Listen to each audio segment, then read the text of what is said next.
Elastic फट जाएगा लेकिन ये कभी नहीं फटेगा। ओरिजिनल इजी बिजी है भाभी, जिंदगी भर लूज भी नहीं होगा, गारंटी है। अच्छा वसीम भाई, आप ये बताओ कि 5 फुट की पतली बच्ची है, उसके लिए कितना कपड़ा लगेगा? पटियाला सिलवारी है ना? हाँ। 5 मीटर तो लगेगा ही लगेगा, लेकिन आप सेफ्टी के लिए 5.25 मीटर ले लीजिए। 5.25 का कितना होगा? 360 के करीब लगेगा। पूजा, शाम तक ये ड्रेस रेडी कर देना, वो मैडम की शादी वादी में पहन के जाने वाली है, ठीक है? जी ठीक है। हाँ। पर असलम भैया, हाँ वो मुझे जरा 1-8 घंटे के लिए बाहर जाना था, हुआ? हाँ हुआ ना, लेकिन जा कर रही हो? वो नया राशन कार्ड बनवाना था। हाँ हुआ। ये राशन कार्ड भी बड़ा मचमच वाला मामला होता है, लेकिन जल्दी आना। हाँ जी ठीक है।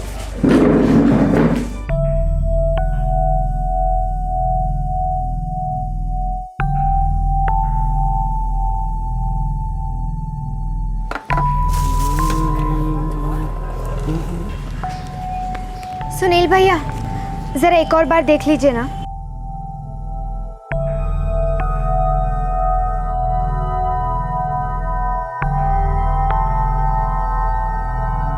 नहीं पूजा, ये नहीं चलेगा।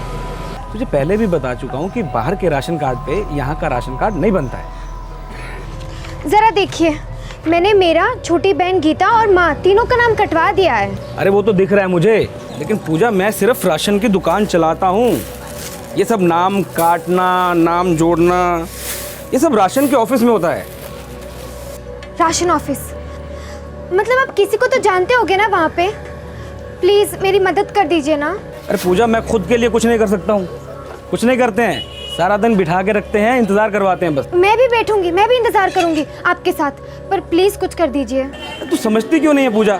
देख, एक तो तू बाहर वाली है, किराए के मकान में रहती है, ठीक है? घर के कागज भी नहीं है तेरे पास, कोई पावती भी नहीं है। पूजा, तू तो किसी गिनती में नहीं आती है। कोई तो तरीका होगा ना सुनील भाई, राशन कार्ड बहुत जरूरी है, कुछ तो हो सकता होगा ना। एक तरीका है। क्या? राशन कार्ड हर नागरिक का एक ठोस पहचान पत्र होता है, लेकिन गरीबी रेखा के नीचे रहने वालों के लिए राशन कार्ड एक बहुत बड़ी सहूलियत है। इस कार्ड के जरिए वो पब्लिक डिस्ट्रीब्यूशन सिस्टम के द्वारा अधिकृत दुकानों से सस्ते दामों पर राशन खरीद सकते हैं। लेकिन राशन कार्ड बनवाना कोई पहाड़ खोदने से कम नहीं। किसी भी राशन ऑफिस में दाखिल होते ही आपको लोग भेड़ बकरियों की तरह इंतजार करते मिलेंगे, और उनमें ज्यादातर गरीब और लाचार लोग, जिन्हें यह संवैधानिक अधिकार मानो मेहरबानी के तौर पर दिया जाता है। लेकिन इस मेहरबानी की भी एक कीमत होती है। सरकारी दफ्तरों के टेबल्स के ऊपर की फाइलें टेबल के नीचे से हिलती हैं। 17 साल की पूजा को भी इस कटु सत्य का सामना करना पड़ा कि महंगाई से राहत दिलाने वाला राशन कार्ड पाना काफी महंगा पड़ने वाला था। पर एक सच्चाई और थी, यह कार्ड दरअसल सिर्फ कार्ड नहीं था, एक ब्रिक जाल था, एक बंद दरवाजा था जिस पर जुर्म दस्तक देने पहुंच गया था। कबूल करो।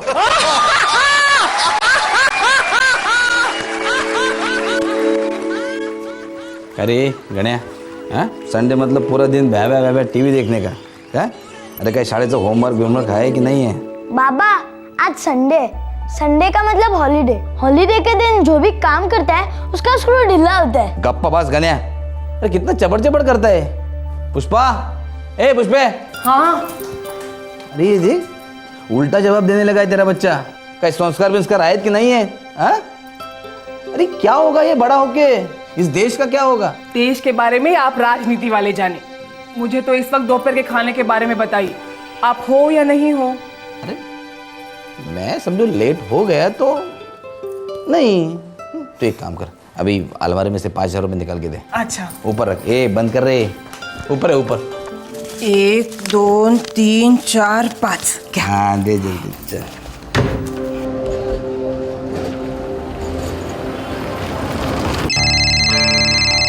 हाँ हेलो, हाँ बोलो, कहाँ हो तुम? ठीक है, तुम 11:30 बजे तक पहुंचो, मैं रास्ते में हूँ।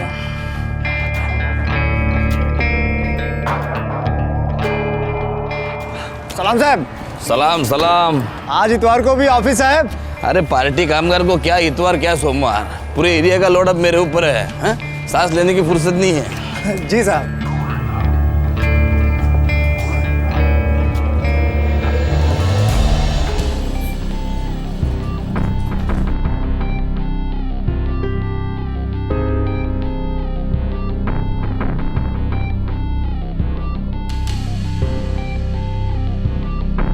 मंगेश कदम एक बड़ी राजनीतिक पार्टी का एक्टिव कार्यकर्ता था और स्थानीय राशन एसोसिएशन का चेयरमैन भी। उस इतवार को जब सभी अपने घर पर सुस्ता रहे थे, मंगेश कदम के ऑफिस बिल्डिंग के सारे ऑफिसेज भी बंद थे। उसी वक्त वो अपने ऑफिस आया था कुछ जरूरी काम से।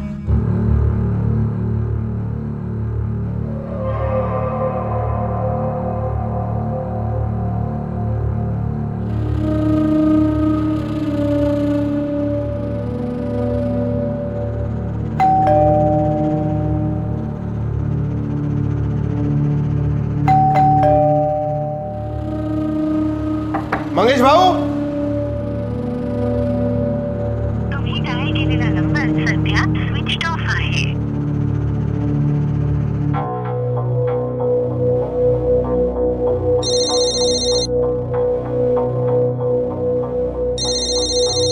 हेलो, कौन बोल रहा है? नमस्कार वहिनी, गिरीश बोलतोय। कदम साहेब पक्का ऑफिस में ही है ना? बोल के तो ऐसा ही गए थे। कितने बजे निकले थे घर से? यही कोई 10:30 बजे के आसपास। क्यों, बात क्या है? कुछ नहीं वहिनी, वो उनकी गाड़ी नीचे पार्क है और मैं उनके ऑफिस के बाहर खड़ा हूँ। ताला लगा है क्या? वहीं आसपास कहीं गए होंगे। नहीं वहिनी, ताला तो नहीं लगा है, लेकिन फोन नहीं उठा रहे। अरे गिरीश, वो अंदर ही होंगे। तुम आवाज लगाओ ना उनको। जी देखता हूँ। मंगेश भाऊ,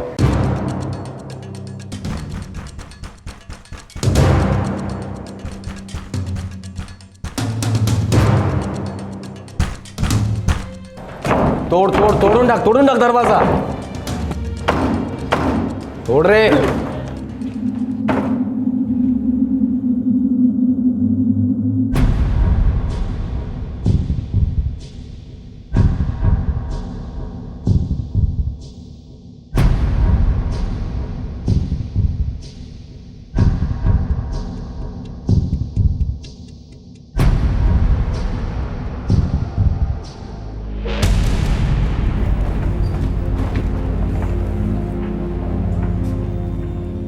फॉरेंसिक टीम और एम्बुलेंस को बुला लेना तुरंत। सर, किस काम से आए थे तुम्हारे कदम साहब? मालूम नहीं सर, वैसे संडे को ऑफिस बंद ही रहता है। फिर तुम क्यों आए थे? मैं तो उनसे मिलने के लिए उनके घर पर गया था। वहिनी ने बोला कि वो ऑफिस गए तो मैं ऑफिस आ गया। यहाँ पर देखा तो नीचे उनकी गाड़ी पार्क है और दरवाजे पर ताला नहीं। मैं बेल बजाया जा रहा था, मोबाइल पर फोन भी कर रहा था, ऑफिस के लैंडलाइन पर भी किया, लेकिन कोई रिस्पॉन्स नहीं। तभी लगा कि कुछ तो गड़बड़ है।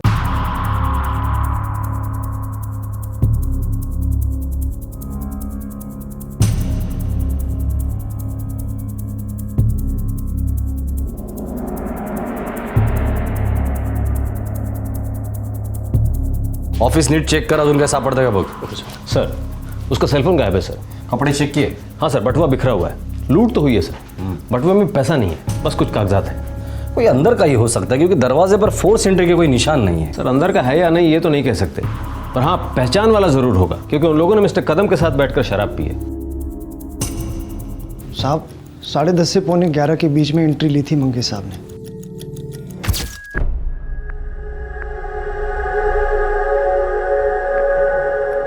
उसके बाद कौन आया था ऑफिस? 11:30 बजे मैं खाना खाने घर चला गया था। मैं यहाँ पड़ोस की चौल में रहता हूँ साहब। खाना खा के कितने बजे लौटे ऑफिस? जी 1:30 बजे साहब।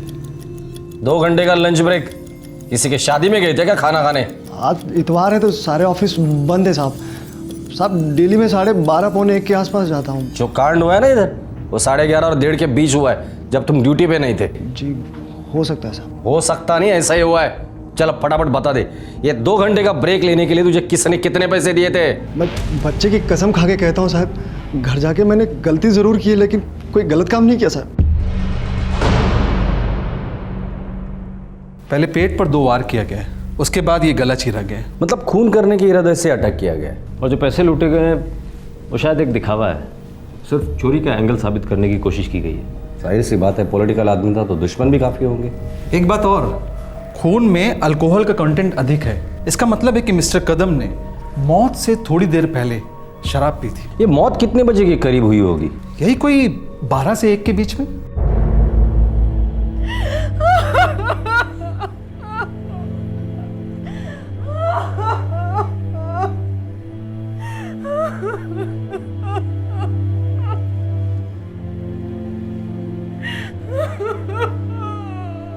पुष्पा जी,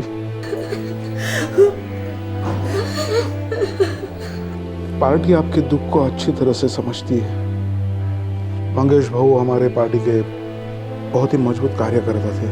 आप किसी भी बात की चिंता मत कीजिए, पार्टी सब संभालेगी।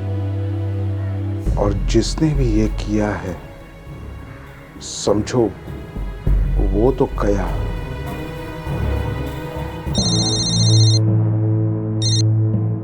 हेलो, इंस्पेक्टर नामदेव, भूपतराव बोलते हैं। नमस्कार सर। मंगेश हमारे पार्टी का दहिसर क्षेत्र का बहुत लाडला था। उसके खूनी को जितना जल्द पकड़ लो उतना ही अच्छा है। साहब वो जो भी था, हमारी तो ड्यूटी है। मैं आपको यकीन दिलाता हूं कि कातिल को जल्द से जल्द हम पकड़ लेंगे। यही उम्मीद है पुलिस से। जय हिंद। सर, मैंने पता कर लिया सर। कत्ल की सुबह मंगेश कदम ने अपनी पत्नी से 5,000 रुपये लिए थे। वो गायब है। उसके साथ मोबाइल, हाथ की घड़ी, गले में सोने की चेन और अंगूठी भी गायब है। ऑफिस में बैठ के जहां शराब पी रहे थे, वहां 3 ग्लासेस थे।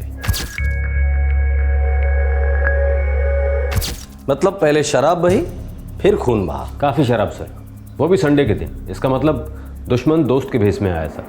ये सेलफोन के रिकॉर्ड्स आ गए? सर वो कल तक आ जाएंगे। अच्छा कामत, वो शराब की बोतल लेकर आना। इसके बैच नंबर से दुकान ट्रेस करो, पता लगाओ कि इस दुकान से बोतल खरीदी गई है। शायद वहीं से कुछ सुराग मिल जाए हमें।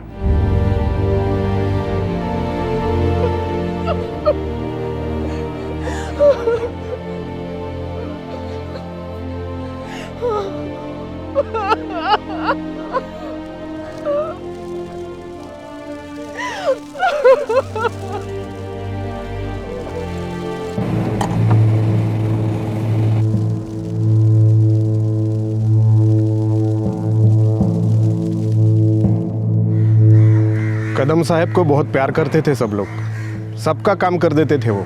कोई क्या दुश्मनी निकलेगा सर। अगर तुम चाहते हो कि तुम्हारे कदम साहब का हत्यारा जल्द से जल्द पकड़ा जाए, तो सबसे पहले नेता वाली भाषा बंद कर और इंसान वाली भाषा में बात कर। किसी के साथ दुश्मनी थी? सच में सर, कदम साहब तो दहिसर के गली गली में फेमस थे।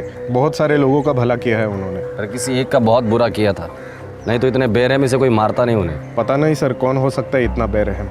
कदम साहब तो एकदम कंटिन्यू काम पर काम में लगे रहते थे। बहुत जिम्मेदारी थी। अपने एरिया के राशन संगठन के चेयरमैन भी थे। पूरे पीडीएस सिस्टम को मस्त चलाते थे। साहब बड़े अच्छे इंसान थे मंगेश भाऊ।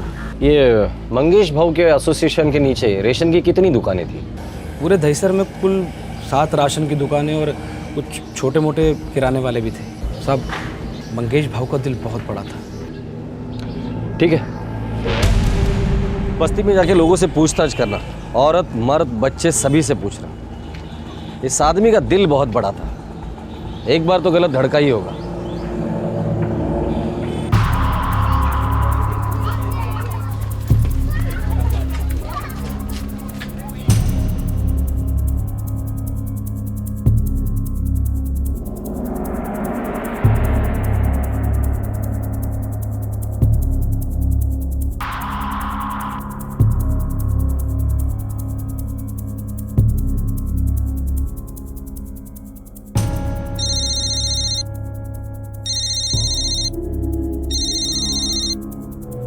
हाँ कामत बोलो। सर वो जिस दुकान से रम की बोतल खरीदी गई थी वो दुकान ट्रेस हो गई है सर। Very good. कहाँ गई दुकान? सर दहिसर में। ये बोतल तुम्हारे दुकान से खरीदी गई थी, जो तुम्हारे ही नेता मंगेश भाऊ के डेड बॉडी के पास हमें मिली थी। वहाँ और कोई बोतल नहीं मिली थी। मतलब ऑफिस में वो शराब नहीं रखते थे। हमें यकीन है ये बोतल संडे को खरीदी गई थी। कोई आइडिया किसने खरीदा था? मैं रजिस्टर चेक करके आपको बताता हूँ। पूरा खंबा आराम का ना सर। शनिवार को 16 बोतलें बेची हैं इस ब्रांड की, और संडे को एक ही बोतल बेची है सर। दामत ये वही बोतल, कौन लेके गया था, याद है? सर संडे का मतलब इतना ज़्यादा रश होता है दुकान पर कि किसी को याद रखना बहुत मुश्किल है। जरा दिमाग पर जोर डालो और याद करने की कोशिश करो। तो कुछ याद आ जाए तो मुझे फ़ोन करके बता देना। Yes sir. नहीं सर, सुपारी तो बिल्कुल नहीं निकली थी। पॉलिटिकल आदमी, वो भी दहीसर का। सुपारी निकलने से पहले हम सब खबरी लोग उसे सूंघ लेते सब। कातिलों ने कदम के साथ बैठकर शराब पी। दोस्त थे शायद। पॉलिटिक्स में कौन दोस्त और कौन दुश्मन? कदम भाऊ दहीसर के हर बात में बहुत फेमस थे। जो भी मिल जाता साथ में बैठ के 2 पैक लगा लेते थे, मतलब कि दारू के फुल शौकीन। और क्या क्या शौक पालता था तुम्हारा ये कदम? वो भी ताज़ा माल का। लेकिन हमने जितनी इंक्वायरी की उसमें लौंडीबाजी के बारे में किसी ने नहीं कहा। साहब अभी सेठ चिली की तरह अपने ही डाल पे कौन कुलाड़ी मारेगा?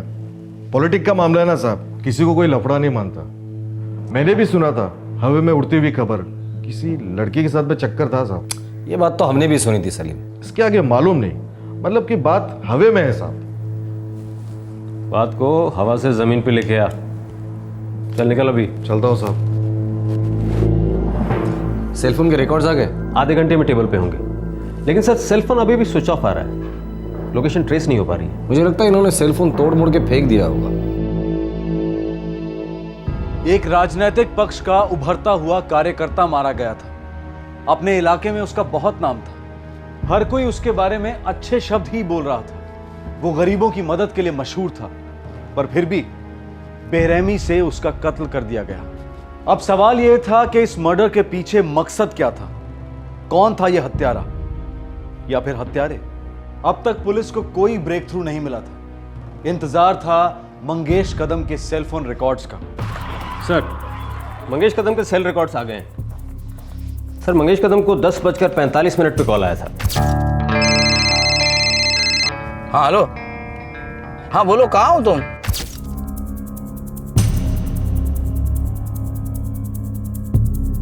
एट 6526, ये तो मुंबई का नंबर है। जी हाँ सर, अभी स्विच ऑफ आ रहा है, लेकिन हमारे रिकॉर्ड के हिसाब से तो ऑन ही रहेगा। सर ये मेन सुराग हो सकता है। इस वक्त इस सेल का लोकेशन क्या दिखा रहा है? सर इस वक्त ये दिल्ली शो हो रहा है, लेकिन इतवार के दिन इसका लोकेशन कांदरपाड़ा था। ये लास्ट कॉल थी मंगेश कदम के मोबाइल पे। इसका मतलब है हत्यारा कांदरपाड़ा की है। सर इस नंबर के भी सेल रिकॉर्ड्स आ गए हैं। ये प्रीपेड नंबर है। मंगेश कदम को फोन करने के बाद ठीक 4 मिनट बाद 10:49 को इस नंबर पे फोन किया था। सर मुझे लगता है इन 2 कॉल्स के बीच में ही सारा खेल हुआ है। काम करो, ये नंबर ट्राई करो। हाँ सर।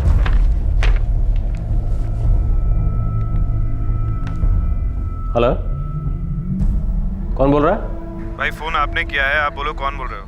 मैं दहीसर पुलिस स्टेशन से PSI कामत बोल रहा हूँ। हेलो सर, काट दिया। दोबारा ट्राई करो। तो स्विच ऑफ आ रहा है। यही नंबर कातिल का हो सकता है, या तो कातिल के चौकट तक हमें लेकर जा सकता है। इस नंबर को ट्रैकिंग पे डाल दो।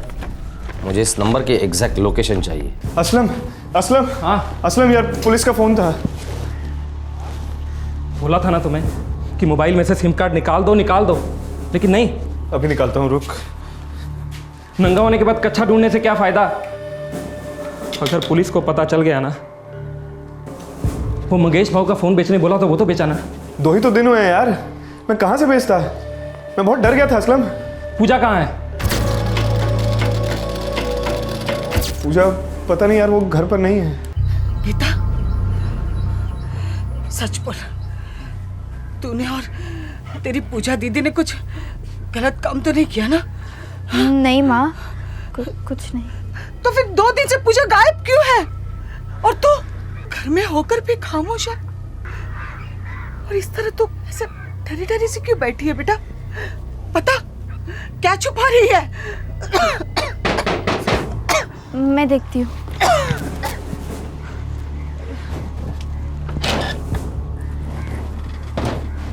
गीता तेरी दीदी कहाँ है? मालूम नहीं। ए असलम, क्या माजरा है?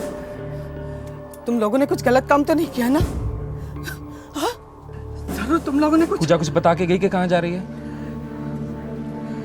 गीता, पूजा कहाँ है? अरे बताना, पूजा कहाँ है? लगाओगी तो थप्पड़। बताना कहाँ है? पूजा दीदी दिल्ली गई है। क्या? भाई और पापा के पास।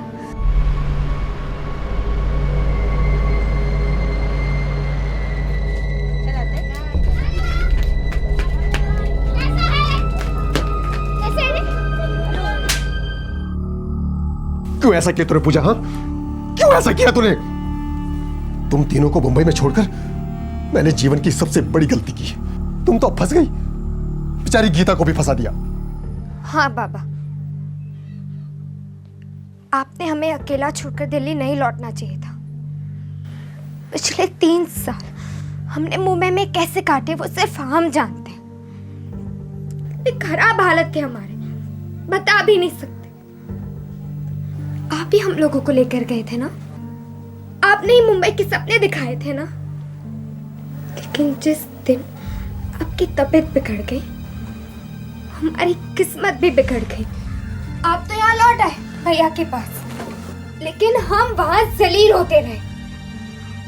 माँ घर घर जाकर बर्तन मांजती, मैंने सिलाई का काम शुरू कर दिया। पढ़ाई तक छूट गई थी, बड़ी मुश्किलों से गीता को पढ़ा रही थी, और फिर माँ की भी तबीयत बिगड़ गई।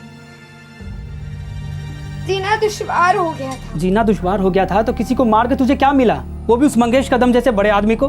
कुछ हासिल नहीं करना था उससे मारकर। तो फिर क्यों मारा मंगेश कदम को?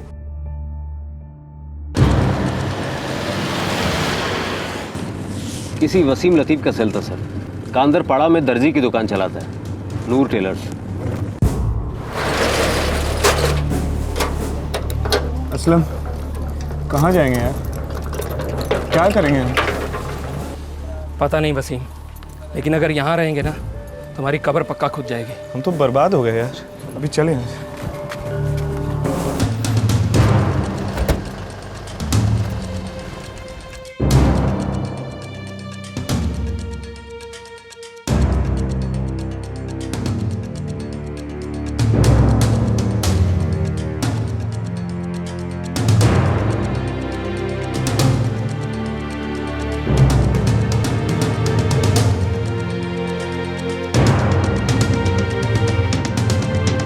दोनों क्यों भाग रहे हैं? यही होंगे, पकड़।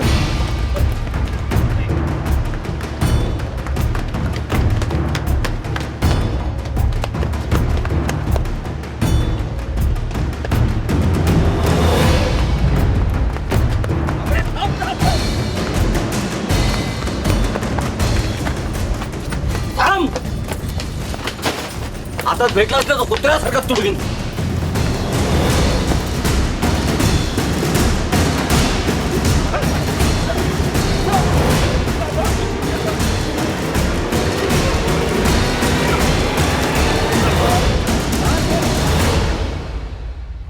यकीन कीजिए साहब, हम लोग बेगुनाह हैं। बेगुनाह हो तो हमें देखकर भागे क्यों?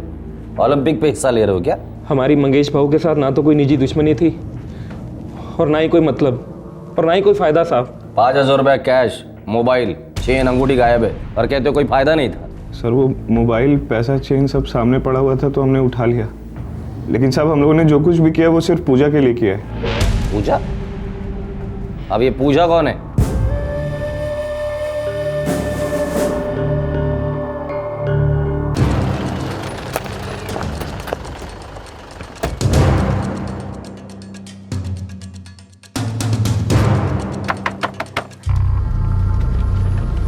पूजा कहाँ है? सर वो पूजा कहाँ है? सब इस बच्चे को मत डांटिए। हम सब पूजा को लेकर बहुत परेशान हैं। वो 2 दिन से गायब है, किसी को कुछ भी पता नहीं कि वो कहाँ है। इस बच्चे का मुंह भी बंद है साहब। उसकी चिंता तुम मत करो, पुलिस स्टेशन में तो गूंगे भी बोलते हैं। ले चलो इसे। मेरे बच्चे को छोड़ दो साहब। साहब मेरे बच्चे ने कुछ नहीं किया।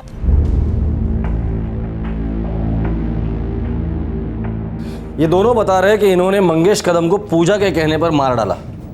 क्या ये सच बोल रहे गीता? बेटा इन्हें बता दे कि क्या हुआ। साहब पूजा हमारे यहाँ पिछले 2 साल से सिलाई का काम कर रही थी। कारीगरी में अच्छा हाथ है उसका। वो लड़की हीरा है साहब, दिल की एकदम साफ, मेहनती, अपने परिवार की देखभाल कर रही है, इसको पढ़ा रही है साहब। अच्छा, तो ये हीरा अचानक से खंजर कैसे बन गया? ऐसी क्या नौबत आ गई थी कि मंगेश कदम को जान से मारना पड़ा? क्या रिश्ता है मंगेश कदम और पूजा के बीच? पूजा बहुत इज्जतदार लड़की है साहब। क्या हुआ? असम दवाई का डब्बा लेके आ जल्दी। क्या करती है पूजा? मुंह में ले इसको, मुंह में ले। ध्यान कहाँ रहता है तुम्हारा पूजा? 2-3 दिन से देख रहा हूँ तुम्हें, कोई ना कोई गलती किए जा रही हो। अरे कोई तकलीफ है तो बताओ ना हमें। क्या दिक्कत क्या है? इधर दे, इधर दे। दबा के रख इसे। भाई मानती हो ना हमें? सर नीचे करके रखेगी तो मुसीबत हवा नहीं हो जाएगी और बढ़ेगी। बता क्या दिक्कत है? पूजा रो क्यों रही हो? पूजा रोने धोने से कुछ नहीं होगा। कोई दिक्कत है, कोई परेशानी तो बताओ हमें। वो मुझे नया राशन कार्ड बनवाना था। तू गई तो थी उस महेश बनिया की दुकान पे, वो तेरी मदद करने वाला था ना? उसने मेरी मदद नहीं की। उसने क्या किया उसने? प्लीज मेरी मदद कर दीजिए ना। तू समझती क्यों नहीं है पूजा?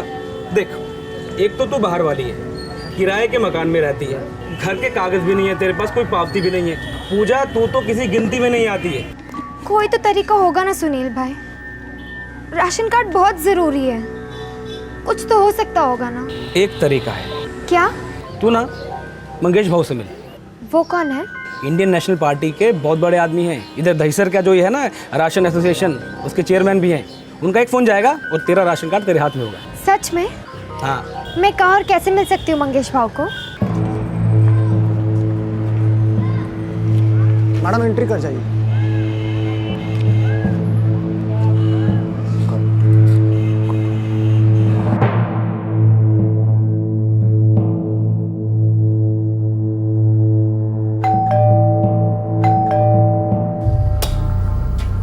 नमस्ते। बोलिए, क्या काम है? सर मेरा नाम पूजा है, मुझे मंगेश जी से मिलना था। हाँ वही तो पूछे मैंने, क्या काम है? मुझे नया राशन कार्ड बनाना है।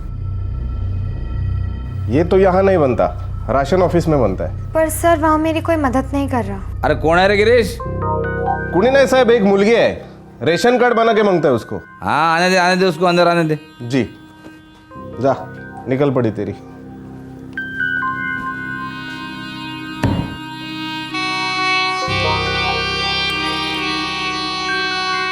मुंबई में कितने साल से हो? सर 3 साल। कल आके अपना राशन कार्ड लेके जाना। Okay sir, thank you. 6 महीने से रोज फोन करता है, दिन में कई बार। किस लिए फोन करता है? एक तो तेरी पैदाइश मुंबई की नहीं है, तेरा यहाँ कोई पक्का ठाव ठिकाना नहीं है, आसान नहीं है तेरे लिए राशन कार्ड बनाना। सर आप चाहो तो कुछ भी हो सकता है ना? मैं चाहूँ तो कुछ भी हो सकता है। हा? प्यार करना है तेरे को, अभी हो सकता है। बकवास कर। ये नाटक नहीं।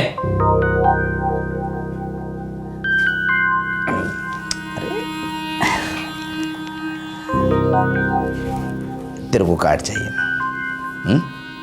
तू बैठ बैठ बैठ। तू मेरे से कोऑपरेशन चाहती है ना? तो तुझे थोड़ा कोऑपरेट करना पड़ेगा ना, है ना? हाथ से हाथ मिला के काम करेंगे, डरते नहीं। हाँ बिल्कुल नहीं। अच्छा एक बात बता, कुंवारी है तू? है? अरे कार्ड चाहिए ना? मैं हर बार जाती तो बहुत गंदी तरह से पेश आता, लेकिन मेरा कार्ड नहीं बना रहा था 6 महीनों से।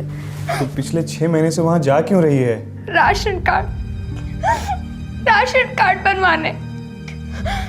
राशन कार्ड बनाना कितना जरूरी है ना? राशन कार्ड के बिना खाना पीना सब मुश्किल पड़ जाता है, इतनी महंगाई है। राशन कार्ड की राहत पाने के लिए मैं उसके यहाँ जाती, जितनी बार बुलाता हर बार जाती। अब करें भी तो क्या करें? पुलिस को इन्फॉर्म करने से भी कुछ नहीं होगा, वो भी उसी की तरफ होंगे, उल्टा इस पे केस ठोक देंगे, बदचलन साबित कर देंगे इसे, उसका बाल भी बांका नहीं होगा। सियासती आदमी है वो। अब मैं क्या करूं? उसने मेरे साथ बहुत खराब किया, लेकिन जब भी कार्ड की बात करती हूँ तो कहता है पूरे 6 महीने से आप ये सब कर रहे हैं, लेकिन मेरा कार्ड नहीं बनवा रहे। ऐसा नहीं बोलते रे, प्यार कर रहा हूँ मैं तेरे से। कार्ड नहीं बना रहे हैं। अरे बन रहा है तेरा कार्ड, लेकिन क्या? मैंने सुना तेरी एक छोटी बहन है ना, वो अमिता सीता नाम की कुछ। गीता 9th क्लास में पढ़ती है, डॉक्टर बनना चाहती है और मैं उसे डॉक्टर जरूर बनाऊंगी। अरे छोड़ डॉक्टर, फिल्म लाइन में डाल उसको, कितनी सुंदर दिखती है। अभी परसों देखा उसको मैंने। सर मेरा कार्ड कब तक बनवा रहे हो? अरे कार्ड ये देख, आज शनिवार है, कल इतवार और सोमवार को तेरे हाथ में तेरा कार्ड होगा। सच? अरे पक्का। लेकिन क्या? ये संडे को तेरी छोटी बहन को लेके आना इधर। मतलब कार्ड के साथ हर हफ्ते तेरे को डबल राशन भी दूंगा मैं, और हर चीज पे तेरे को 50% फ्री है। बस इतना संडे बना दे मेरा।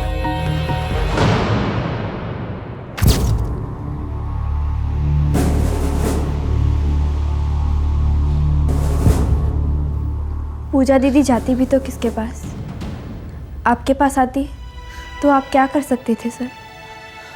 कुछ भी तो नहीं। साहब हमसे सहा नहीं गया। पूजा हम दोनों को अपना भाई कहती थी और हम दोनों भी उसे अपनी छोटी बहन मानते थे।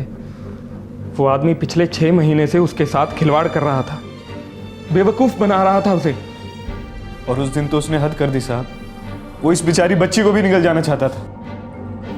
बस साहब, हमने ठान लिया कि इस साले को सबक सिखा के रहेंगे। और सबक सिखाना जरूरी था साहब। हाँ हेलो मंगेश जी, मैं पूजा। हाँ बोलो, कहाँ हो तुम? मैं बस गीता को लेकर पहुंच रही हूँ। ठीक है, तुम 11:30 बजे तक पहुंचो, मैं रास्ते में हूँ।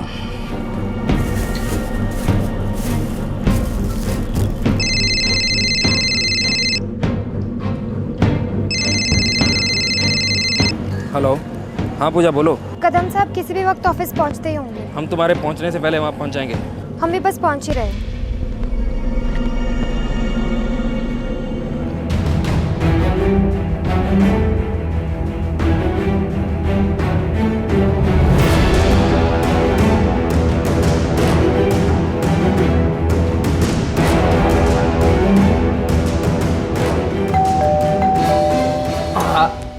सलाम मंगेश भाऊ।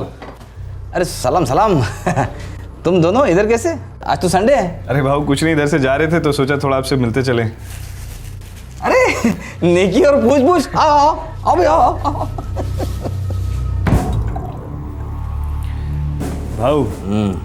भाऊ आप जैसा अगर नेता हो तो मतलब पूरे मुल्क की शक्ल ही बदल जाए। अरे मुल्क की बात नहीं है बाबा, अपन अपने दहीसर में खुश है।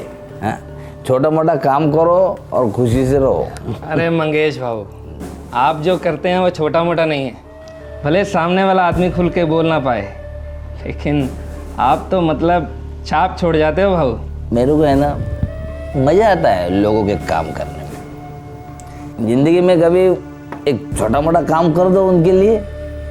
अरे जिंदगी भर अपने पार्टी से बंधे रहते हो। पार्टी के साथ भी और आपके साथ भी, बस आपके ही होके रह जाते हैं। अरे मैं देखता हूँ।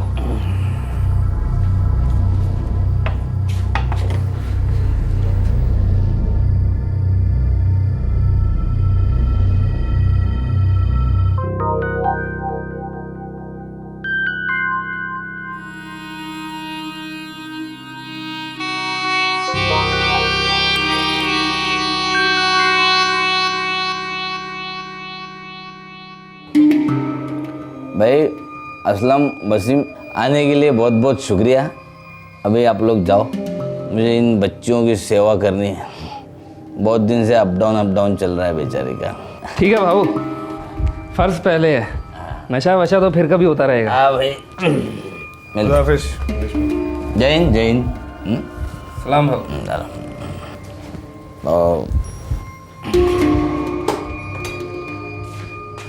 दरवाजा बंद कर।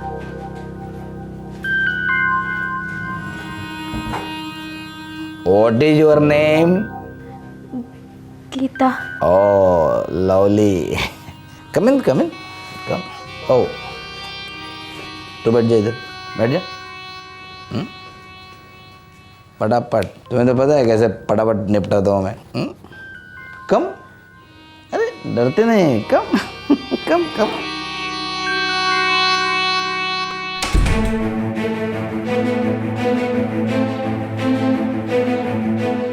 वो गीतू को अंदर लेकर गए।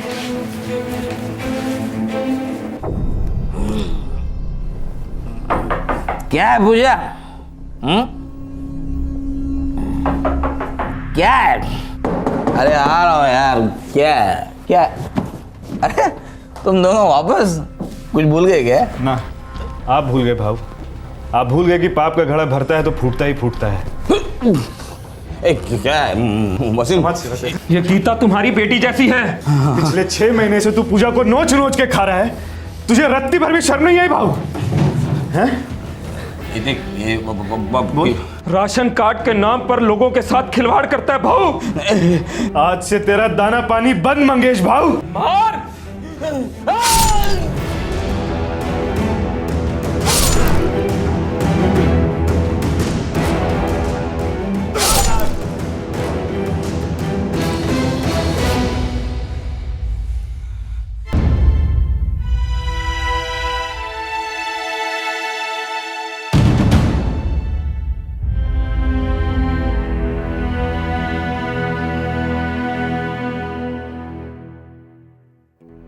हम दोनों को उस वक्त ऐसा लगा कि हम बिल्कुल ठीक कर रहे हैं, लेकिन डर भी बहुत लग रहा था साहब। हम लोगों ने एक आदमी की जान ली थी, लेकिन हम लोग क्रिमिनल नहीं है सर, कारीगर हैं। इसीलिए शराब लेकर गए, उसके साथ बैठकर पी और नशे में जो हुआ सो हो गया, निकाल दी भड़ास। देखो मंगेश कदम ने जो कुछ भी किया वो गलत ही था, पर तुम दोनों ने जो किया वो भी गलत है। कानून तोड़ने की सजा तो अदालत देती है और गुनाह की सजा ऊपर वाला, और तुम दोनों ना ही अदालत हो ना ही ऊपर वाले।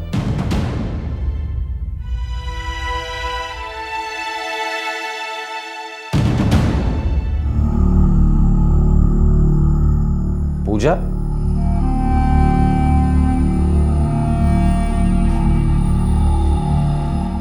तुम पूजा ही हो ना? सर, दरअसल असली गुनहगार तो मैं हूँ। वसीम भाई और असलम भाई को मैंने ही उकसाया था मंगेश कदम को मारने के लिए। उसने न जाने क्या क्या किया मेरे साथ, पर मैं चुपचाप सहती रही। लेकिन मैं अपनी छोटी बहन गीता पर कोई आँच नहीं आने देना चाहती थी। उसने अगर गीता की मांग नहीं की होती तो मैं बार बार जाती, इस्तेमाल होती रहती, राशन कार्ड मिलने तक। वैसे भी हम गरीबों का फर्ज होता है ना बेआबरू होते रहना। हमारे आज के एपिसोड की दूसरी कहानी।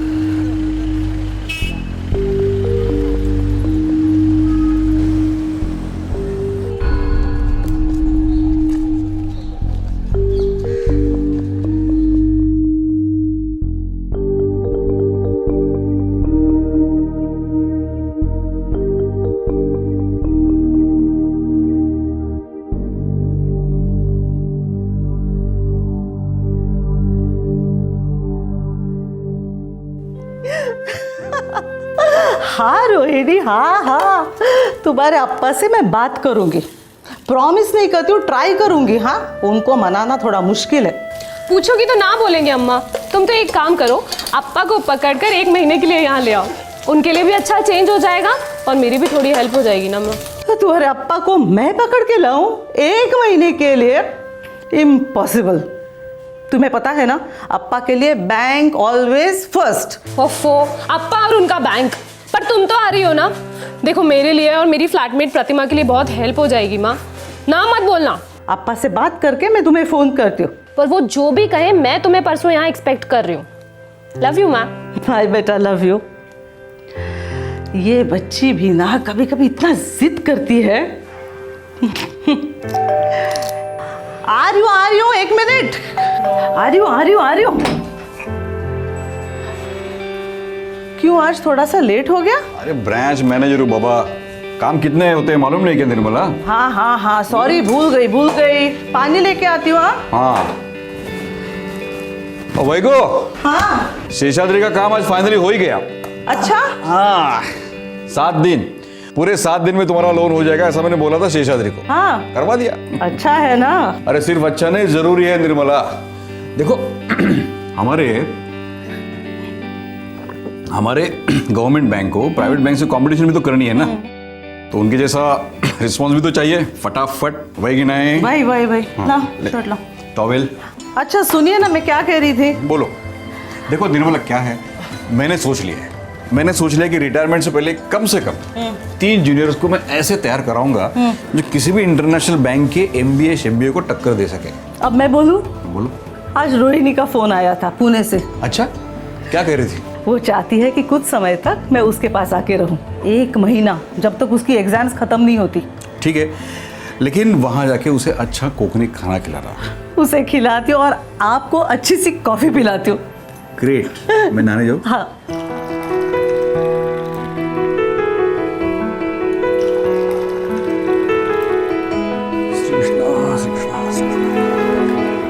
निर्मला, तुम कल सुबह ही पुणे चले जाओ ना। और आप? तुम तो जानते हो मैं नहीं आ सकता। हाँ, लेकिन अगले हफ्ते एक दिन जरूर आ जाऊंगा। रहने दीजिए, मुझे पता है आप नहीं आएंगे। बैंक का कोई अर्जेंट काम जरूर निकल आएगा, देखिए आप। अरे काम नहीं होगा तो क्यों नहीं आऊंगा मैं। सुनो, तुम रोहिणी को पूरा सपोर्ट देना। हाँ। बेचारी बहुत टेंशन में होगी, है ना? और आजकल बच्चे स्ट्रेस भी तो बहुत लेते हैं। आप कम लेते हैं क्या?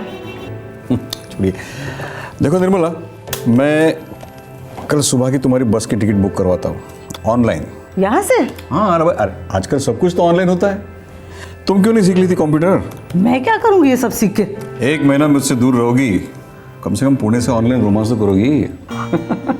रोमांस? देख, मैं इतना भी बुरा नहीं हूँ यार। हाँ?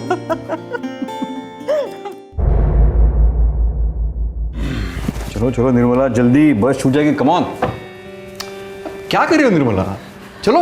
हाँ हो गया ना, बस एक बार सब कुछ देख के रखते थे। good. अच्छा देखिए, हाँ, बोलो। आशीर्वाद होटल में देवन्ना से मेरी बात हुई है। मैंने उनको कहा है कि आपके लिए तेल, नमक और मिर्च सब कम।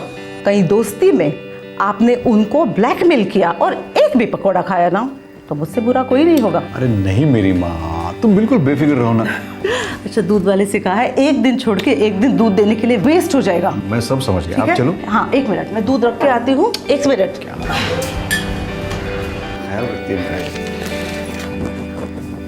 अच्छा, अरे ये आपकी दवाइयों की लिस्ट। हाँ, इसमें डोज लिखा है, याद से ले लेना। एक काम करो, हाँ। मेरा नाम और टेलीफोन नंबर मेरे शर्ट पे चिपका दो ताकि मैं भूल ना जाऊं। अरे भगवान के सामने रोज दिया जलाना मत भूलना। मैं बूझने ही नहीं दूंगा उसे, ठीक है? ये क्या कर रही हो निर्मला तुम? सेंटिमेंटल। कम ऑन, पुणे ही तो जा रही हो, और वो भी 1 महीने के लिए। चले? चलिए।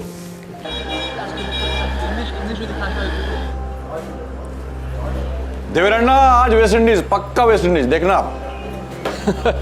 भाई अन्ना, आज मैं बैट नहीं लगाएगा। ये टीम तो राम भरोसे भी नहीं रहा। अरे नहीं यार, ऐसा मत बोल।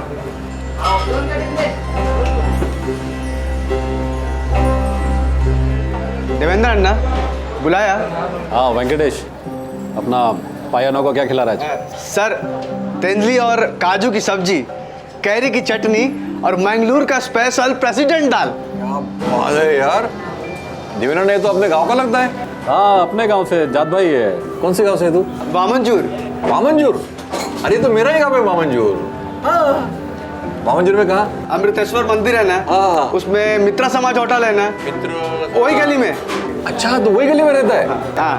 अयो, मत याद दिला यार वो बचपन के दिन। सच में कितने बढ़िया दिन थे वो देवेंद्र अन्ना, क्या बताऊँ। कब से यहाँ पर? अभी 2 हफ्ता पहले ये और इसका एक दोस्त रघु, दोनों को काम पे रखा है। अच्छा वेंकटेश, अपना पाई अन्ना का मिसेस 1 महीने के लिए गाँव गया। समझा? इसलिए इनका खाना हमारे ही होटल से जाएगा। समझ गया सर, एकदम मित्रा समाज होटल जैसा। प्रेसिडेंट दाल। बस 3 साल और, उसके बाद मैं यहाँ का सब कुछ समेट कर अपने गांव वापस मंगलुरु। घर घर होता है यार। आप सरकारी सर्विस वालों का भी चांदी है, चांदी। अच्छा, gratuity fund, maturity fund, retirement, हर महीने पेंशन। हम छोटे बिजनेस वाले तो एक हफ्ते से आगे का भी सोच नहीं सकते। वो सच है, लेकिन दिल तो तुम्हारा भी करता होगा ना अन्ना। वो गांव के हरे भरे खेत, वो मंदिर में बजती हुई घंटियां और वो फिल्टर कॉफी का स्वाद। गांव गांव होता है, घर घर होता है। किसी बड़े शहर का इत्र गांव में बीते बचपन की खुशबू पर हावी नहीं हो सकता। वो मासूम यादें बार बार लौट आती हैं और शहरी इंसान को घर लौटने के लिए प्यार भरी मिन्नतें करती हैं। और अगर वो शहरी अपने गांव वाले से टकरा जाए तो पहली ही मुलाकात में यादों के बादल फट जाते हैं, भाईचारे की बौछार हो जाती है। 55 वर्षीय सीनियर बैंक ऑफिसर रामाकृष्ण पाई के साथ भी कुछ ऐसा ही हुआ। रामाकृष्ण पाई मुंबई के घाटकोपर इलाके के निवासी। इनका मूल स्थान कर्नाटका के दक्षिण कन्नड़ा जिले में था, जहां तालीम हासिल करने के बाद वो अपनी किस्मत हासिल करने मुंबई शहर आए। कर्मभूमि मुंबई में जिंदगी निकल गई थी, लेकिन घर घर होता है।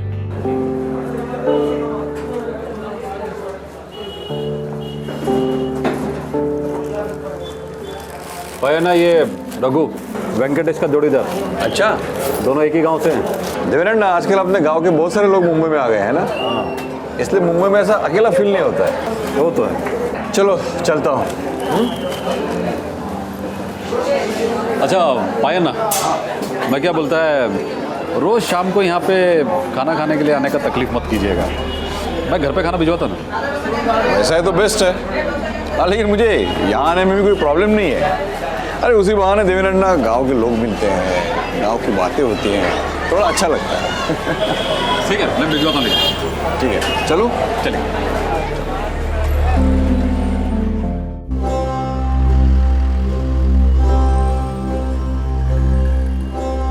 गांव से आने वाले हर अजनबी में रामाकृष्ण पाए कुछ अपनापन खोजते, उसके जरिए अपनी यादों को ताजा करते। गुड इवनिंग साहब। Good evening. Good evening.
पायन्ना,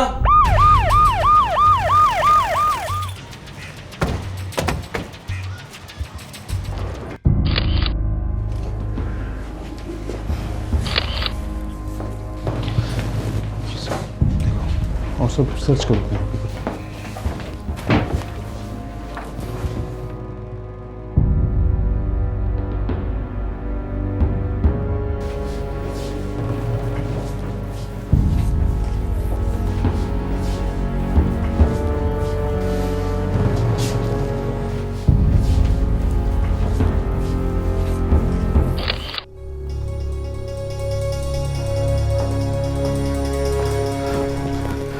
inspector साहब, मेरा डिलीवरी बॉय खाना लेकर आया था, देखता क्या पाई अन्ना की लाश।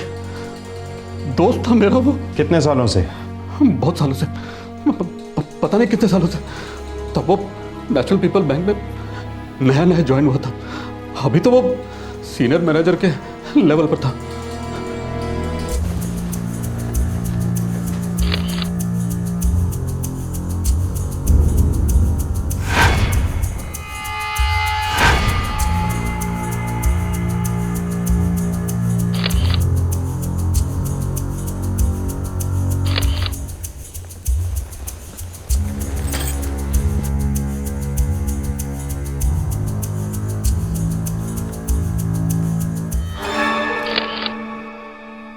सर कबर्ड और ड्रॉर खुले हुए हैं, काफी कुछ चोरी हुआ है। मिस्टर पाई पिछले एक हफ्ते से इस घर में अकेले रह रहे थे। देवेंद्र जी ने उनकी मिसेज और बेटी को फोन किया है। जब वो लोग आएंगे तभी पता चलेगा क्या क्या चोरी हुआ है। सर अलमारी को उसकी चाबियों से खोला गया है, कोई तोड़फोड़ नहीं है। इनके बटुए में पैसे मिले, मोबाइल फ़ोन नहीं लिया गया, जेब में ये कॉन्डम का पैकेट मिला है, ये चाबियाँ, नाइफ।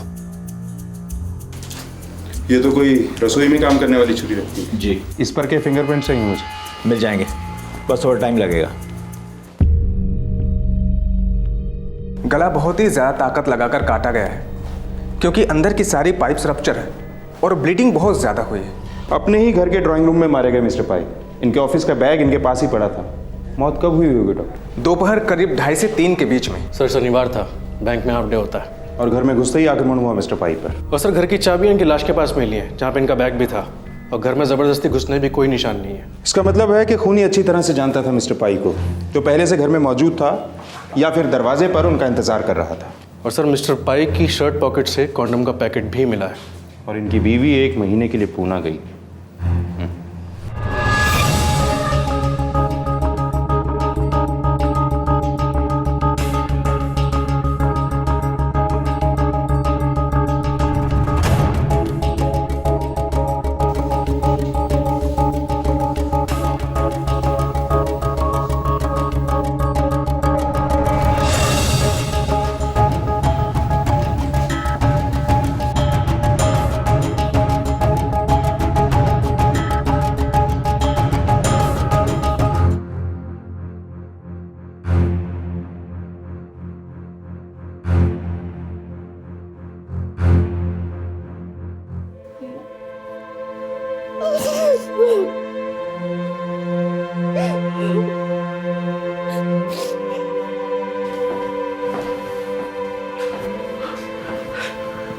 आपको पूना का 1 हफ्ता हुआ था। जी सर, मैं अपनी बेटी के यहाँ गई थी। क्या क्या चुराया गया है? मेरे सारे जेवर गए हैं सर। घर में लगभग 25,000 कैश था, वो भी गया। मेरी शादी के लिए अप्पा ने जो जेवर बनवाए थे वो भी गए। ये जेवर और कैश आप हमेशा कबर्ड में लॉक रखते हैं? जी सर, हमेशा। चाबियाँ एक गुच्छे में थी जिसमें घर की चाबी भी थी, और ऐसे 2 सेट्स थे, एक मेरे पास था और एक रोहिणी के पापा के पास। खूनी इन चाबियों के बारे में जानता था मिसेस निर्मला पाई। ऐसा कोई है आप तीनों के अलावा जो इन चाबियों के बारे में जानता हो? नहीं सर। किसी से कोई दुश्मनी? आपके पति ने कभी कुछ जिक्र किया हो? किसी से कोई परेशानी थी? नहीं सर, उनकी दुश्मनी किसी के साथ में नहीं थी। आपका ये आशीर्वाद होटल यहाँ से काफी पास है। जी, यहाँ से सिर्फ 5 मिनट। आप दोनों रोज मिलते थे? रोज तो नहीं, हाँ पिछले हफ्ते 2 बार पाया नाम से मिलने आया था, मिलकर मैच देखते थे।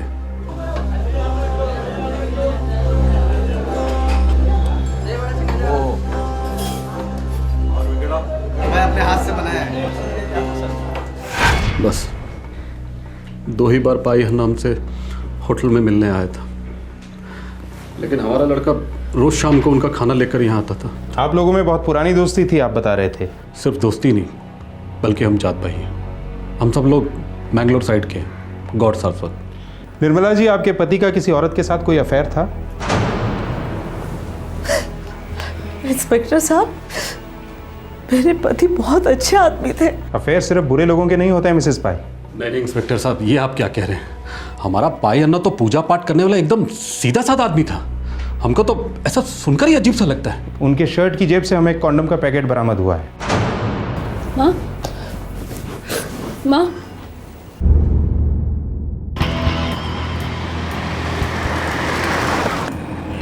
साहब, मिस्टर पाई के फ्लोर पे सारे पड़ोसियों से पूछताछ की, किसी से कुछ नहीं पता चला। बिल्डिंग में कोई सिक्योरिटी नहीं है क्या? पुरानी कॉलोनी है सर, सिक्योरिटी नाम की कोई चीज़ नहीं। दोपहर 2:30 और 3 के बीच मारा गया है, कोई चीखने की आवाज़ नहीं, किसी को कोई भनक तक नहीं पड़ी। सर लेकिन एक बात है। क्या? घर को जिस तरह से लूटा गया, सिर्फ कबर्ड और ड्रॉर खोलकर चीर दिए गए थे, बाकी सब चीज़ वैसी की वैसी। जैसे सामने वाले को पता हो जेवर कहाँ है और कैश कहाँ है। और ये भी पता हो कि लॉकर्स की चाबियां कहाँ हैं।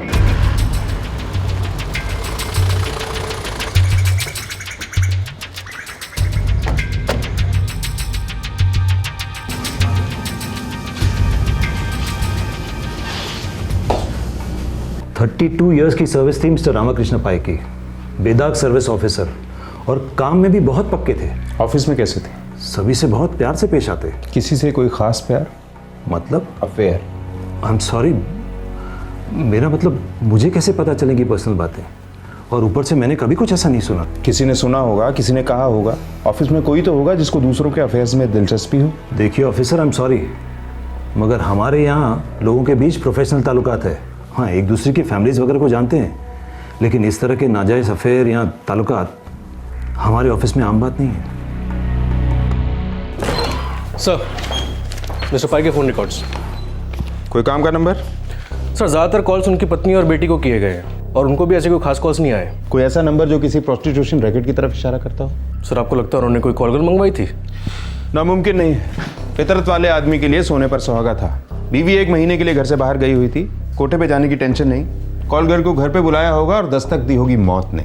सर मैंने उनको किए हुए और उनको आए हुए सारे नंबर चेक करें, उसमें से कोई सा भी नंबर किसी कॉल गर्ल का या किसी कॉल गर्ल के दलाल का नहीं था। खूनी कोई प्रोफेशनल तो था नहीं, होता तो बटुआ और मोबाइल क्यों छोड़ता। जाहिर है कि खूनी कोई ऐसा था जो घर से पूरी तरह वाकिफ था, इसलिए सीधा जेवर और कैश के लिए गया। सर मिस्टर पाई की पत्नी और बेटी दोनों पुणे में थी, और उनके अलावा उनका करीबी दोस्त है देवेंद्र, होटल आशीर्वाद का मालिक।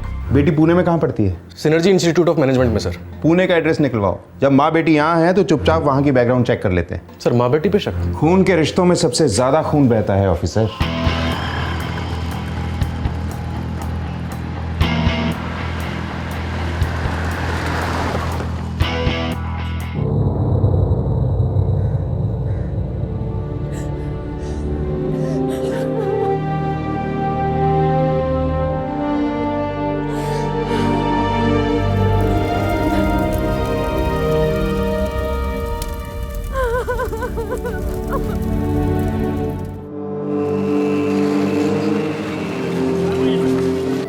सर पिछले पूरे हफ्ते रोहिणी यहीं थी, घर के ही अंदर। पूरा टाइम घर के अंदर? हमारे एग्जाम्स चल रहे हैं और हमारे लिए एक एक मिनट बहुत कीमती होता है, इसलिए बाकी कामों के लिए हम अपनी मम्मियों को बुला लेते हैं। रोहिणी की मम्मी भी यहाँ आई हुई थी? जी सर। पूरा हफ्ता, 7 दिन? 17 दिसंबर को भी शनिवार का दिन था? यस सर, वो दोनों यहीं पे थे। शाम के 4:30 बज रहे थे जब देवेंद्र अंकल का कॉल आया था मुंबई से। उन्होंने बताया कि वहाँ ऐसा ऐसा हो गया है, और ये सुनकर दोनों शॉक होकर चली गई।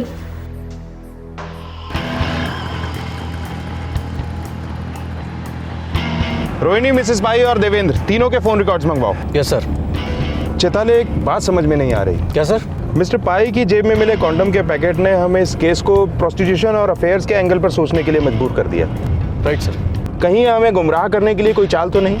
हो सकता है खूनी ने किसी खास मकसद से मिस्टर पाई की जेब में वो कॉन्डम का पैकेट डाला हो। ये केस काफी पेचीदा हो गया था। एक सीनियर बैंक ऑफिसर की अपने ही घर में निर्दयी हत्या की गई थी। पूरी संभावना थी कि खूनी कोई करीबी जान पहचान वाला था, लेकिन ना तो कोई ठोस सुराग मिले थे और ना ही सबूतों का नामो निशान था। सर कोई प्रोग्रेस चेताले?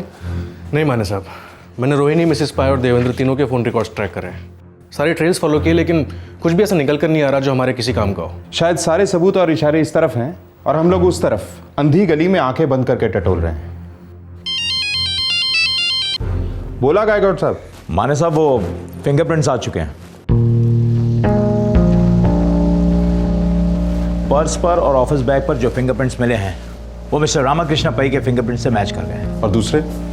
कॉन्डम पैकेट पर, चाबियों पर और कबर्ड पर एक फिंगरप्रिंट सेट है और छुरे पर दूसरा सेट।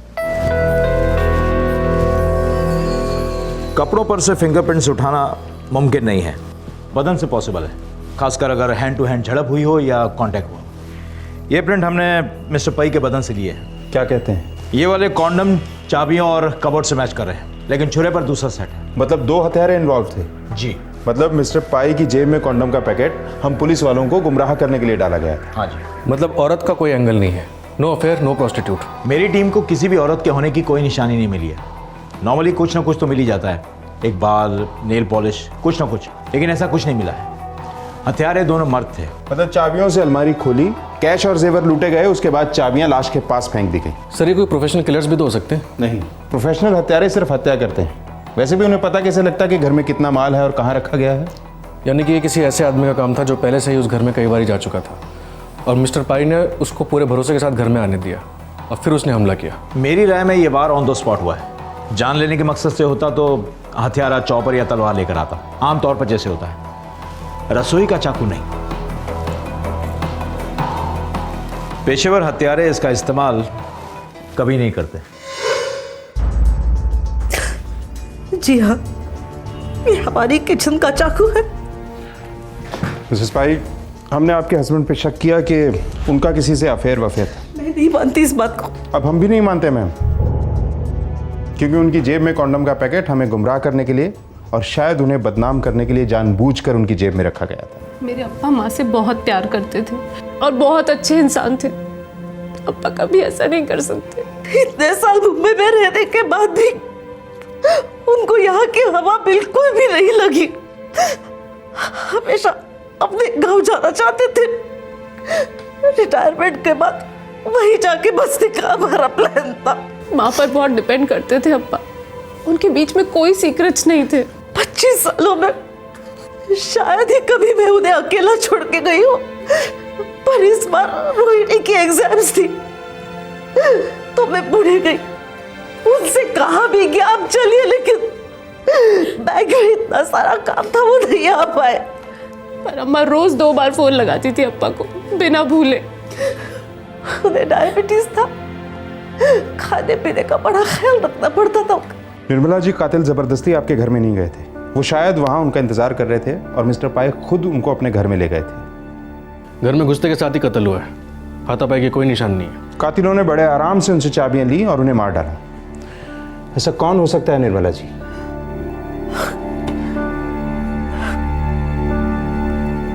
सच में इंस्पेक्टर, मैं तो सोच भी नहीं सकती हूँ कि ऐसा कोई करीबी रिश्तेदार या दोस्त ऐसा कर भी सकता है। मिसेस पाई का कहना है कि खूनी उनके यानी मिस्टर पाई और मिसेस पाई की अच्छी पहचान वाला नहीं हो सकता। मतलब ऐसा इंसान हो सकता है जिससे मिस्टर पाई करीब हुए हों लेकिन मिसेस पाई को खबर ना हो। यानी दोस्त तो नहीं हो सकता, मतलब देवेंद्र तो नहीं हो सकता। पूरा पाई परिवार उनको अच्छे से जानता है। कोई ऐसा होगा जिससे मिस्टर पाई ने उसे एक हफ्ते में नई नई दोस्ती की होगी जब मिसेस पाई पुणे में थी। मिस्टर पाई की लाश को सबसे पहली बार किसने देखा था? होटल आशीर्वाद के डिलीवरी बॉय ने सर।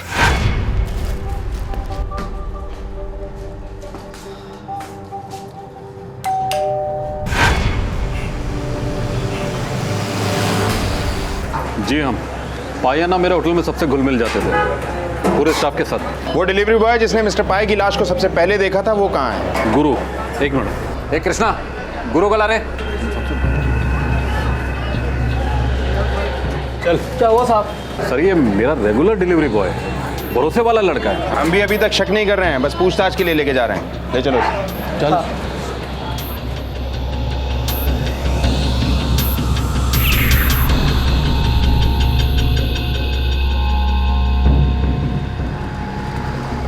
सर सच बोल रहा हूँ, मैं खाना डिलीवर करने गया था वहाँ, माँ कसम सर।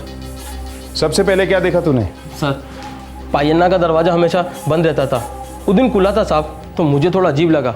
मैंने अंदर देखा तो देखा पायन्ना गिरे हुए थे, सब कौन कौन था साहब। तू रोज़ जा रहा था खाना डिलीवर करने? डेली 1 हफ्ते से सर।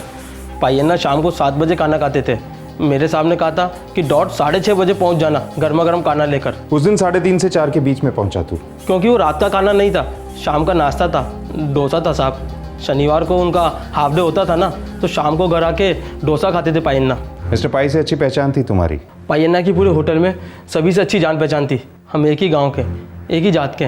मतलब तुम्हारे अलावा बाकी स्टाफ को भी पता था कि शनिवार के दिन मिस्टर पाई बैंक से जल्दी लौट आते हैं? मालूम ही होगा सर, उनकी सबसे अच्छी दोस्ती थी। आपके स्टाफ में जितने लोग हैं सबसे पूछताछ होगी मिस्टर देवेंद्र। किस लिए सर? मेरे होटल के लड़के ऐसा बिल्कुल नहीं कर सकते। हम सब लोग एक ही जगह से हैं। कौन किसका भाई है, कौन किसका बेटा है, हम सब लोग एक दूसरे को अच्छी तरह से जानते हैं। इसीलिए हम सबसे बात करना चाहते हैं देवेंद्र साहब। मिस्टर पाई के हत्यारे भी उनके बेहद क्लोज थे। दो ऐसे लोग थे जिन पे मिस्टर पाई को पूरा भरोसा था, दोस्ती थी। इसलिए अपने पूरे स्टाफ को हाजिर कीजिए और जरा जल्दी।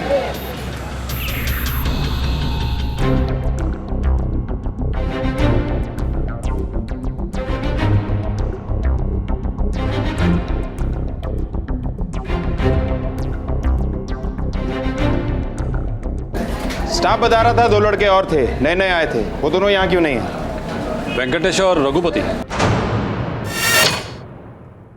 वर्कर्स का कहना है कि मिस्टर पाई के मर्डर के पहले तक दोनों यहाँ थे, बाद में कहीं चले गए। जी वो तो छुट्टी पर गए थे, वो भी पाई अन्ना के मर्डर से पहले। वेंकटेश और रघुपति ये दोनों भी बेंगलोर के वामनचूर के रहने वाले थे। जी हाँ। और मिस्टर पाई भी वहीं से बिलोंग करते थे। जी। देवेंद्र साहब, इन दोनों के फ़ोन नंबर और एड्रेस मुझे चाहिए। जी अभी देता हूँ।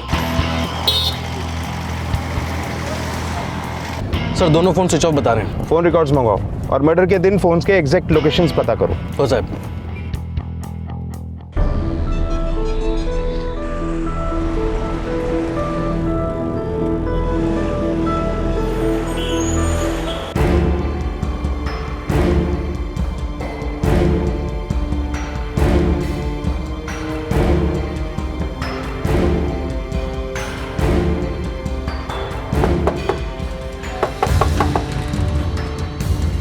वेंकटेश शनॉय? हाँ साहब, मैं ही वेंकटेश सिन्हा। तुम्हें हमारे साथ चलना होगा। तुम्हारा दोस्त रघु कहाँ रहता है? क्यों साहब, कोई प्रॉब्लम साहब? कोई वो तुमको और रघु को एक साथ बताएंगे। कहाँ रहता है वो? बाजू में 3 गली छोड़ के रहता है साहब। जाओ रे, उसको भी लेके आओ। साहब कोई गलतफहमी हुआ।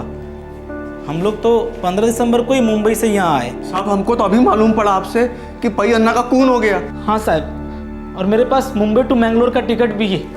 Train ticket, Netravati express, Mumbai to Mangalore, 15 दिसंबर। हाँ वेणु साहब, हम उन लोगों का इंतजार कर रहे हैं। इंस्पेक्टर माने, मुझे नहीं लगता है दोनों लड़के इन्वॉल्व हैं। इंस्पेक्टर वेणु, हमारे पास सबूत हैं। अच्छा होगा कि आप उन दोनों को हमारे पास यहाँ ट्रांसफर कर दें।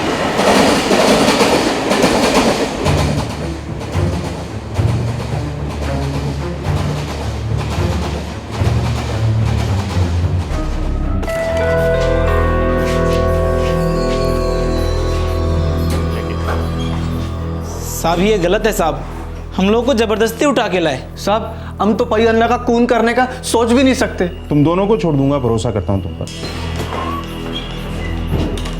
लेकिन जाने से पहले अंगूठा लगाकर जाना।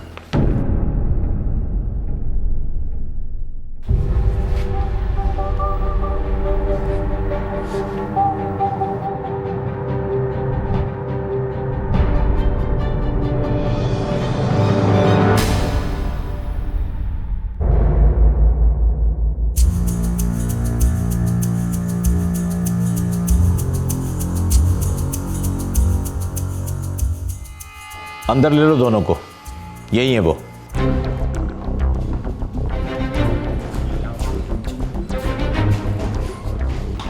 ये रहे तुम दोनों के कॉल रिकॉर्ड्स।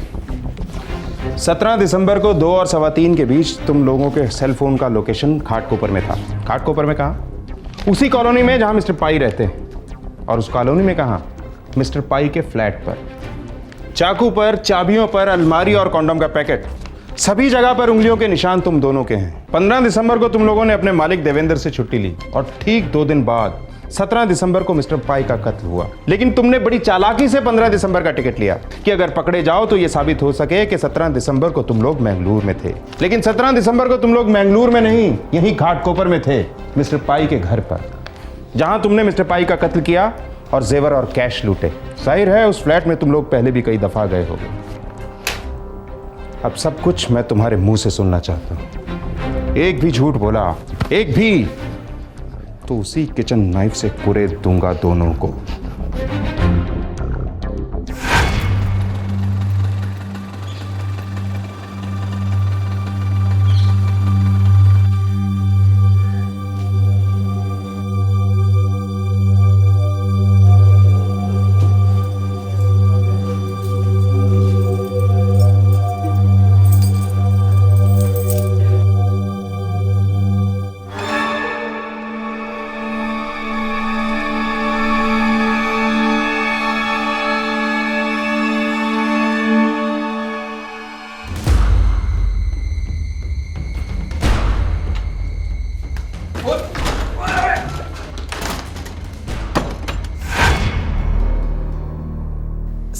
सर हम वहाँ सिर्फ लूटने के लिए गए थे, हमारा उनका मर्डर करने का कोई इरादा नहीं था।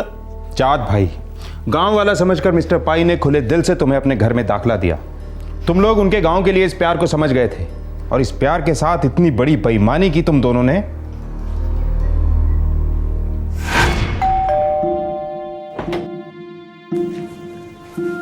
अरे वेंकटेशु भैया नमस्कार हो। हाँ नमस्कार हो। तो अभी अच्छा कोई बात नहीं, मैं तो अभी खाना खा ही रहा था, तू साथ में आ जा, चल साथ में खाना खाते हैं। ना भैया ना। अरे क्या लड़की की तरह शर्माता है, आजा अंदर आजा, खाना तो खाना है, आजा बंद करते। आजा।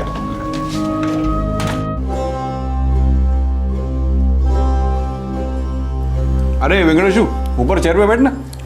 नहीं भैया ना, मैं इधर ठीक है। मैं ठीक है, चलो मैं इन जमीन पे बैठ जाता हूँ। अरे हम लोग गांव में जमीन पर बैठ के खाना खाते थे, वो भी चम्मच से नहीं, हाथ से। बोलो कैसे आना हुआ? मेरा माँ बहुत बीमार है, तो मेरे को एक 500 रुपये चाहिए था, वो घर भेजने का है। देवेंद्र साहब से मांगने में मेरे को थोड़ा हिचक हो रहा था। रुक, कोई बात नहीं, मैं तुम्हें पैसे देता हूँ। मैं अभी आया, बैठ। ठीक है।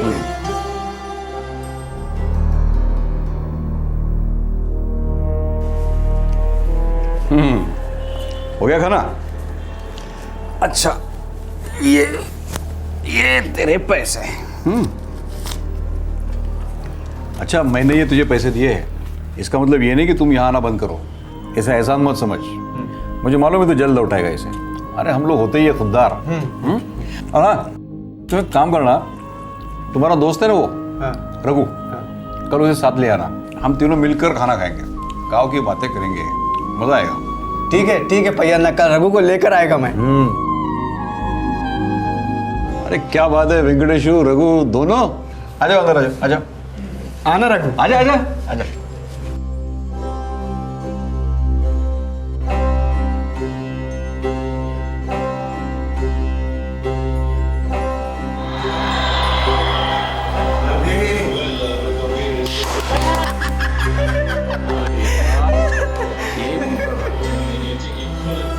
बैंक मैनेजर रामाकृष्ण पाई को वेंकट और रघु में दो नए दोस्त मिले थे जो उन्हें उनकी बचपन की याद दिलाते थे। वेंकट और रघु एक रेस्टोरेंट के कर्मचारी थे, लेकिन फिर भी रामाकृष्ण पाई ने कभी अमीर गरीब का भेदभाव नहीं किया। उन्हें तो बस इन दो युवकों से मिलकर अपनापन महसूस होता था, क्योंकि ये दोनों उसी मिट्टी से थे जिस मिट्टी के लिए मिस्टर पाई तरस रहे थे। लेकिन रामाकृष्ण पाई ने कभी सपने में भी नहीं सोचा होगा कि उन्हीं के गांव के, उन्हीं की बिरादरी के ये दो युवक उनसे दोस्ती सिर्फ इसलिए कर रहे थे क्योंकि उन्होंने मिस्टर पाई को लूटने का प्लान बनाया था। 7 दिनों में तुमने उस घर का कोना कोना स्टडी किया, हर चीज के बारे में जानकारी हासिल की और अपने प्लान को अंजाम दिया।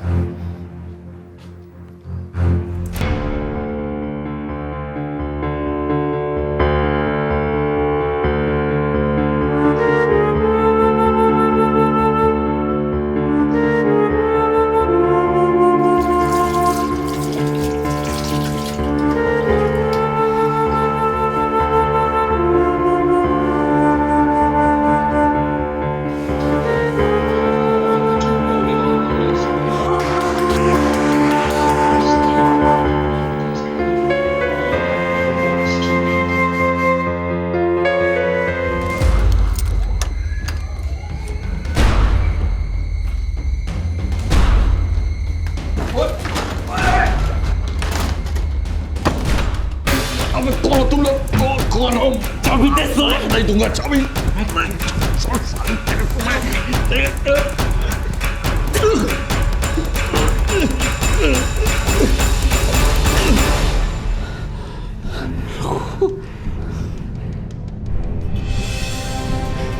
अयो देवा, तुम दोनों। भैया आपको हमारा चेहरा नहीं देखना चाहिए था। अरे पर क्यों ऐसा कर रहे हो?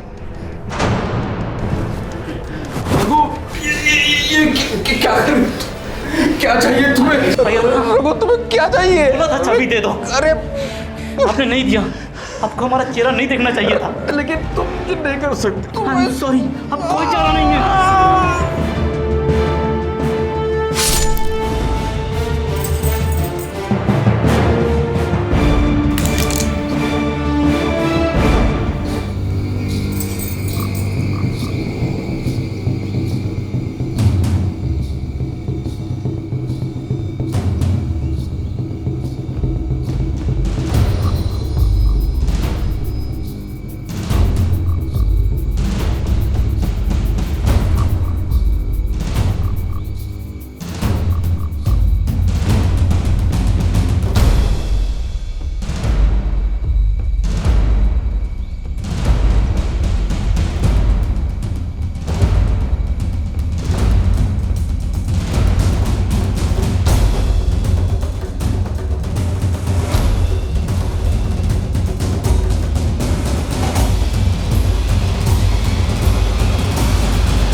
उन्होंने तुमसे तुम्हारे घर वालों के बारे में पूछा होगा, अपने घर के बारे में बताया होगा। जब तुमने पैसे मांगे होंगे उन्होंने तुरंत निकाल के दिए होंगे। उन्हें क्या पता था कि ये सारी दोस्ती, ये सारा भाईचारा एक ढोंग था, एक दिखावा था उनके घर में एंट्री लेने के लिए। शर्म आनी चाहिए तुम लोगों को। ले जाओ इन्हें। चल चल।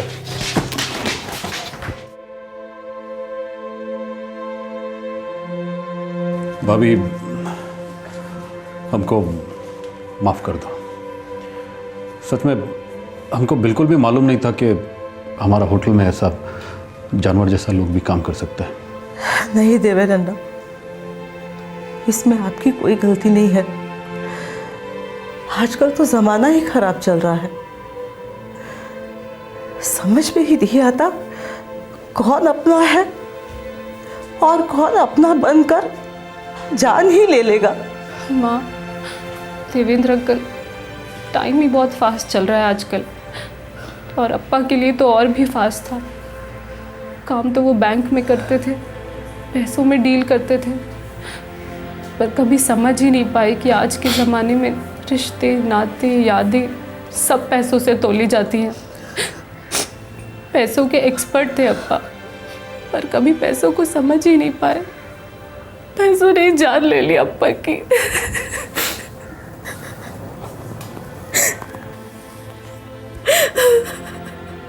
परदेश में कोई अपने देश का मिल जाए तो बस एक अनोखा बंधन बनने में चंद लम्हे भी नहीं लगते।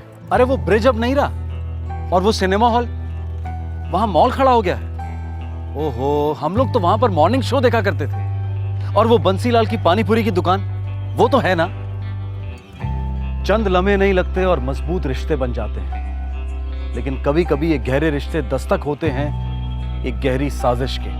हम ये बिल्कुल नहीं कह रहे कि अपने मिट्टी से जुड़े हुए रिश्तों को शक की नजर से देखना चाहिए, लेकिन आज का ये केस हम सब के लिए एक सीख है। सावधान रहिए, अपनी यादों और नॉस्टैल्जिया की वजह से अपने जजमेंट को कमजोर मत पड़ने दीजिए।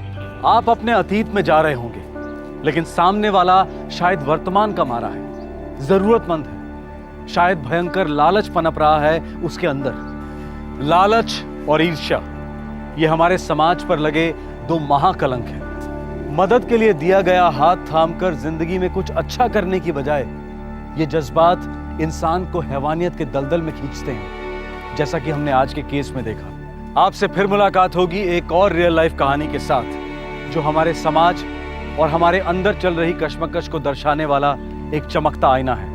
तब तक अपना ख्याल रखें, सुरक्षित रहें। जय हिंद। इस तरह के और भी एपिसोड देखने के लिए हमारे चैनल को सब्सक्राइब करें और बेल आइकन दबाना ना भूलें।